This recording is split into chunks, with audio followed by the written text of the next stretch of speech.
Allora, buongiorno a tutti. Siamo qui oggi con Tommaso Biancuzzi, che è il coordinatore nazionale della rete degli studenti medi, ma è veneto, di Montebelluna e studente di lettere a Padova. Buongiorno a Buongiorno tutti. Tommaso, buongiorno. Ecco, se vuole spiegarci un attimo qual è il motivo di questa protesta vostra così accesa nei confronti del ministro Bianchi e della maturità che si profila. Allora, i problemi con questa maturità sono tre. Un primo problema contingente legato al fatto che le maturande e i maturandi che quest'anno affrontano l'esame di Stato sono quelli che forse hanno vissuto le maggiori difficoltà legate alla pandemia, perché sono 3 anni ormai, quindi tutto l'arco del loro triennio, che vivono delle condizioni molto precarie. Il primo anno di DAD totalizzata, il secondo anno di DAD a singhiozzo, e quest'anno di grande confusione tra DAD, didattica mista, didattica in presenza, eccetera, eccetera. Un secondo problema invece è di natura più generale.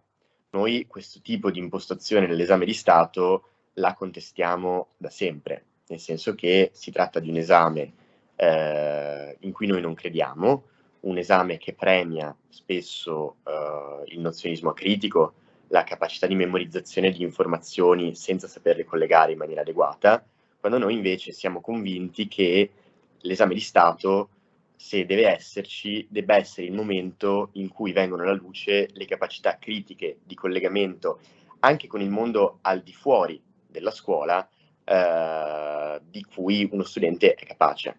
Infine un problema di metodo.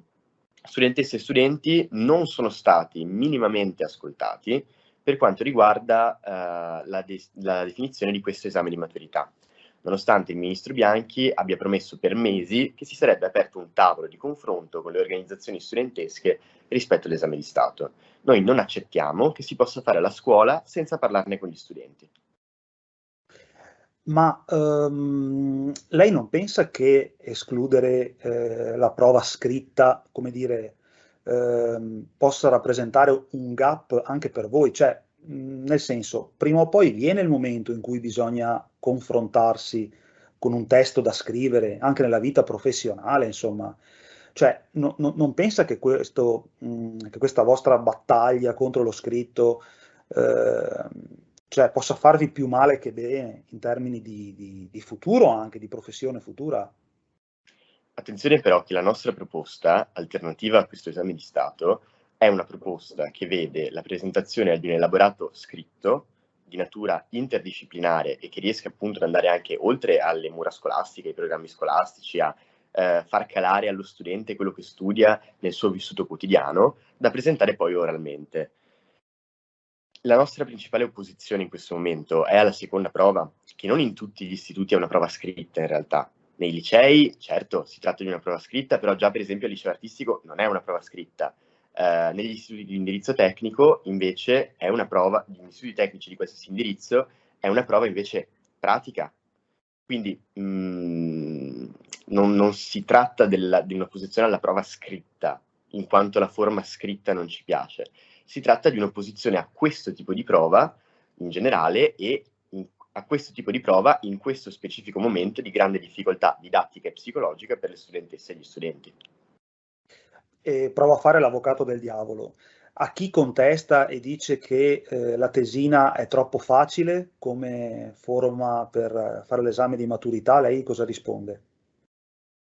Ma io in questi giorni ne ho sentite di ogni, nel senso che ho sentito gli studenti apostrofati come bamboccioni, come Ciusi, che era dal governo Monti, che non la sentivamo, come sdraiati, insomma. Ne ho sentite veramente di tutti i colori.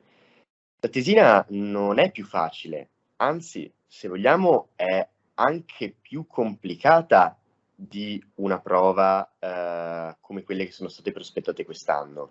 Più complicata, ma anche più efficace, perché costringe studentesse e studenti a mettersi veramente in gioco e provare a creare collegamenti, approfondire, anche fare un lavoro minimo di ricerca, per esempio. È chiaro che questo non può essere fatto in totale autonomia, ma c'è la necessità che vengano affiancati all'introduzione di questo tipo di soluzione per l'esame di Stato dei percorsi, almeno durante l'ultimo anno, che permettano di affrontare questa cosa più serenamente. a chi ci dice appunto che vogliamo le cose facili, che siamo una generazione sdraiata, eccetera, eccetera. Ma mi verrebbe da chiedere, ma l'avete vista l'incidenza di problemi legati al benessere psicologico che questa generazione sta subendo in seguito alla pandemia?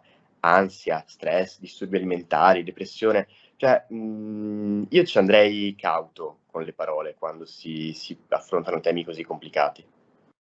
Quindi sostanzialmente lei dice che, appunto, vista la difficoltà di questi 2 anni, pandemici, sostanzialmente bisognerebbe riformulare anche la didattica alla base dei problemi che si son creati, giusto? Quindi creando percorsi alternativi che portino a un esame di Stato alternativo. Questo sostanzialmente è. Assolutamente sì, perché oltre ai problemi appunto, di carattere psicologico che abbiamo appena detto, ci sono anche ovviamente delle lacune di tipo didattico, come è inevitabile che sia, vista la situazione emergenziale che viviamo ormai da 3 anni.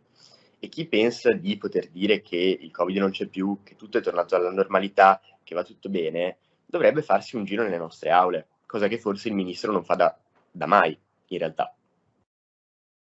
Benissimo, grazie mille Tommaso e buona fortuna per le vostre battaglie. E grazie a voi.